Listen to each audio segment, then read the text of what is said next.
Welcome to my renovation on Iris Street. My name's Adam, and this is week 161.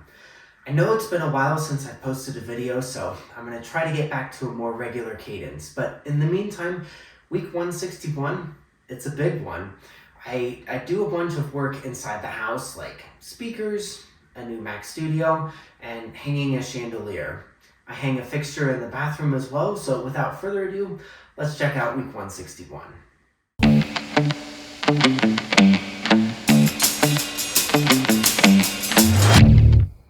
I start this week off with a run at Marshall Mesa, and look how pretty Colorado is in late November. It's the bittersweet part of the year where winter is knocking on the door, but fall isn't ready to give up its colors. On Friday, I get around to hanging the mirror in the master bathroom. I chose a matte black mirror that would go well with the matte black fixtures throughout the house. After laying out the template, I drill my holes, attach the anchors, and hang the mirror. Success!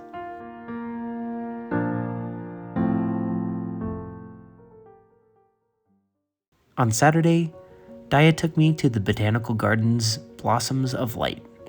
I've heard about this for years, and I can't believe I never made the effort to go until now. It's incredible. The first season opened in 1988 and has blossomed, pun intended, into a light show with nearly 500,000 bulbs, many of which are coordinated with musical numbers. Installation starts just after Labor Day, and the festival runs through February.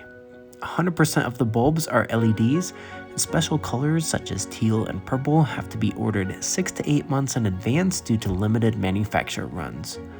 Squirrels and wind are the biggest enemies to the lighting equipment.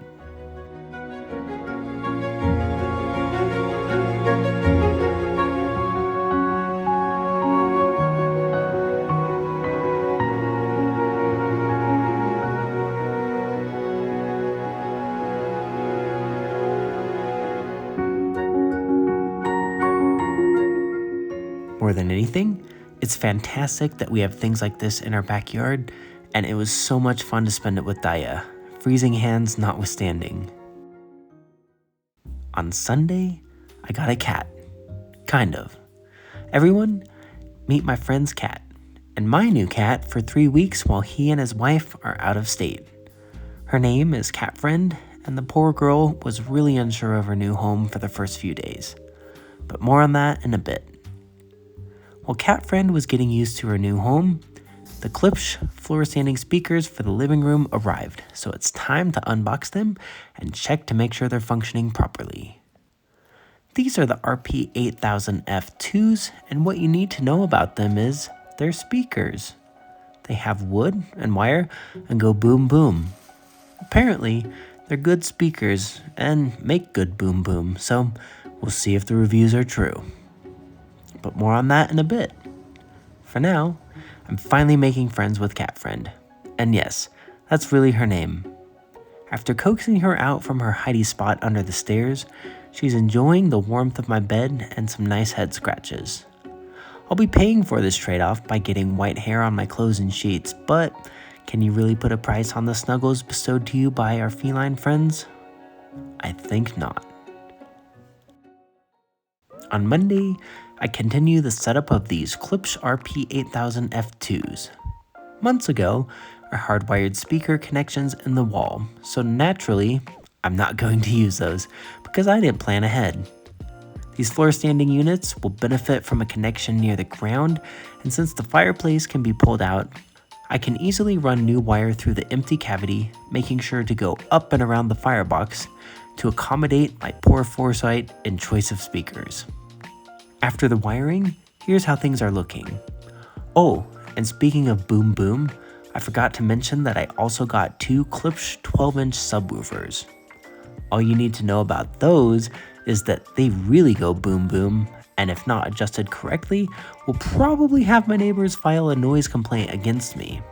Fortunately for them, I'm not planning on holding a block party anytime too soon, and really, these are here to balance out the low-end frequency spectrum for movies more than anything. Once everything is dialed in, the room should be producing a clear and full-ranged Atmos surround sound experience. But more on that in a bit. Cat Friend is demanding more snuggles.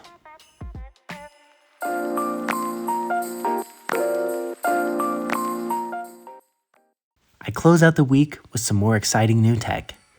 After 12 months of deliberation, I finally broke down and purchased a new Mac Studio and a Mac Studio display.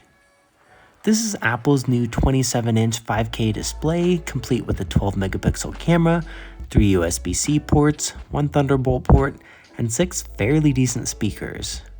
I got the base Mac Studio, which is this tiny little box boasting an M2 Max chip with a 12-core CPU, a 30-core GPU, a 16-core neural engine, 400 gigabytes per second of memory bandwidth, hardware-accelerated H.264, HEVC, ProRes, and ProRes RAW decode engines, 2 video encode engines, and 32 gigabytes of unified memory. I have heard these pack a punch, and I could have not been more impressed. I have been throwing everything I can at this little box at the same time, and it doesn't even break a sweat. I can run multiple virtual machines while running a database, compiling code in IntelliJ, and encoding a 4K video stream, all without the slightest stutter or noise from the fan. And I'm not exaggerating. From editing videos to writing software to taking meetings in my home office, this little thing does it all, and I wish I'd gotten one sooner. This tiny silver box is so capable and sparks so much joy. Who knows, maybe it will spark enough joy for me to get caught up on these videos, but more on that in a bit. I'm trying not to get ahead of myself.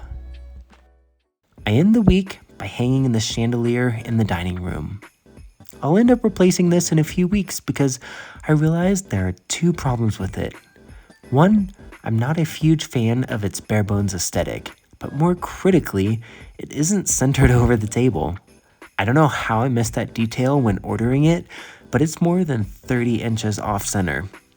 It's just how it was designed, so that won't do.